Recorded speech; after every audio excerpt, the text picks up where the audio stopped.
Donc vous avez regardé une vidéo dans laquelle vous avez vu le virage de 3 indicateurs colorés différents dans le dosage de l'acide éthanoïque par de la soude.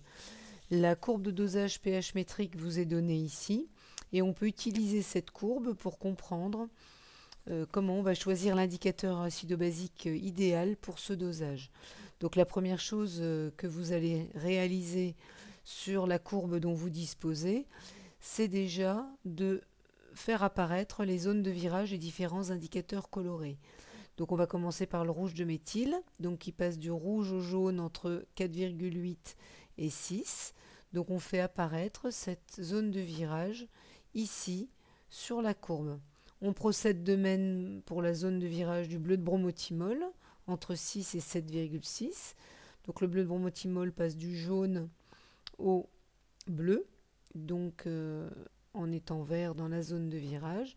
Et on finit par la phénylphtaléine qui, elle, change de couleur à partir de pH 8,2 et qui a complètement viré au niveau de la coloration lorsque le pH atteint 10.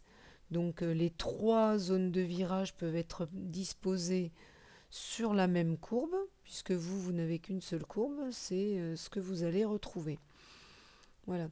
Donc maintenant, on peut se demander, en parallèle avec la petite vidéo, comment on peut choisir l'indicateur coloré qui est le plus adapté à ce dosage. Donc pendant le titrage, on rajoute de la soude. Donc le volume de soude évolue doucement et augmente doucement.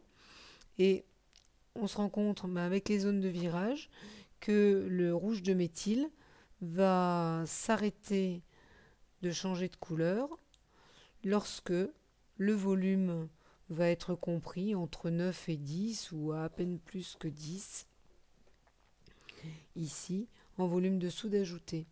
Et à ce moment-là, il aura changé de couleur, donc on va mesurer ce volume-là. Si on procède de même avec le bleu de bromothymol, on se rend bien compte que le bleu de bromothymol va finir de changer de couleur à pH 8 environ, ce qui va correspondre à un volume de soude ajouté compris entre 10 et 11. On procède à nouveau de la même façon avec la phénylphtaléine, qui elle va finir de changer de couleur quand le pH sera aux alentours de 10, et on trouve un volume équivalent qui est à peu près identique à celui du bleu de bromothymol. Le choix de l'indicateur coloré qu'on va utiliser à ce moment-là va donc être un indicateur coloré dont la zone de virage va encadrer le pH à l'équivalence.